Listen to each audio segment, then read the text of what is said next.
Uji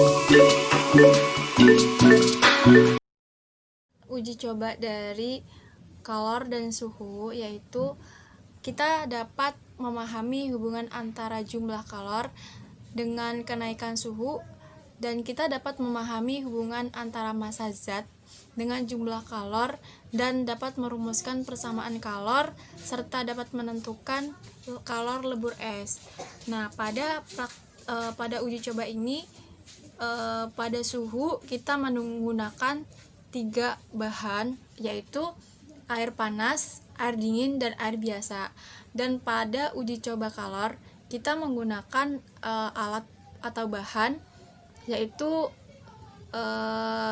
margarin atau mentega, sendok, lilin, dan korek api. Dan pada konveksinya kita menggunakan 3 bahan atau alat, yaitu air, panci, dan kompor.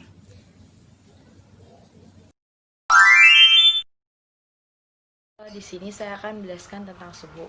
Suhu adalah derajat atau tingkatan ukuran dingin atau panas suatu benda. Nah, apakah indera kita dapat dijadikan pengukur suhu yang handal?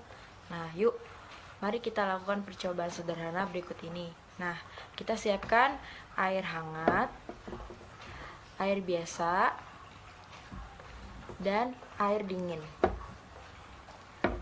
Nah, di sini saya menyiapkan 3 wadah yang berbeda. Berdasarkan kegiatan tersebut, tangan kanan saya dicelupkan ke air hangat dan tangan kiri saya dicelupkan ke air dingin. Memang indera percobaan dapat merasakan tingkat panas benda, akan tetapi indera kita bukan pengukur yang handal. Jadi, ketika tangan kanan kita merasakan air hangat dan tangan kiri kita merasakan air dingin, lalu kemudian tangan kanan dan tangan kiri kita celupkan bersama ke dalam air biasa, maka tangan kanan akan merasakan lebih dingin daripada tangan kiri. Benda yang tingkat panasnya sama dirasakan berbeda oleh tangan kanan dan kiri.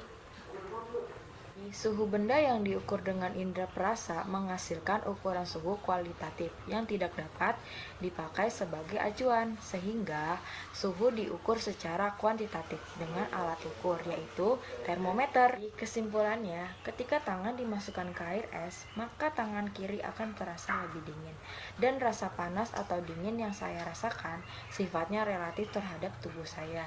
Jika suhunya lebih tinggi akan terasa panas, dan jika suhu saya lebih rendah akan terasa lebih dingin.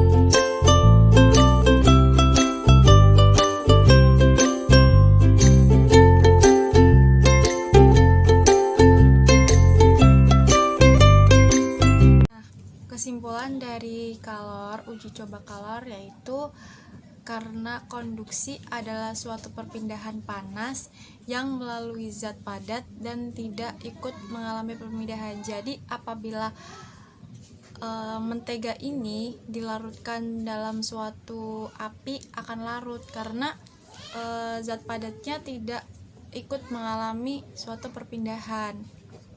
Dan selanjutnya pada konveksi pada perubahan konveksi adalah suatu perpindahan panas dengan melalui aliran yang zat perantaranya itu ikut juga berpindah. Jadi apabila air yang dididihkan ini dalam kompor ini akan mendidih karena perpindahannya itu melalui aliran-aliran zat air tersebut.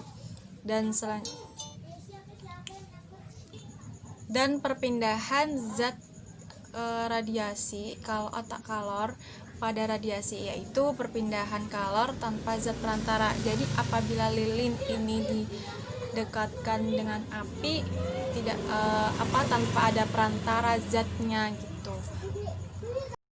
Thank you.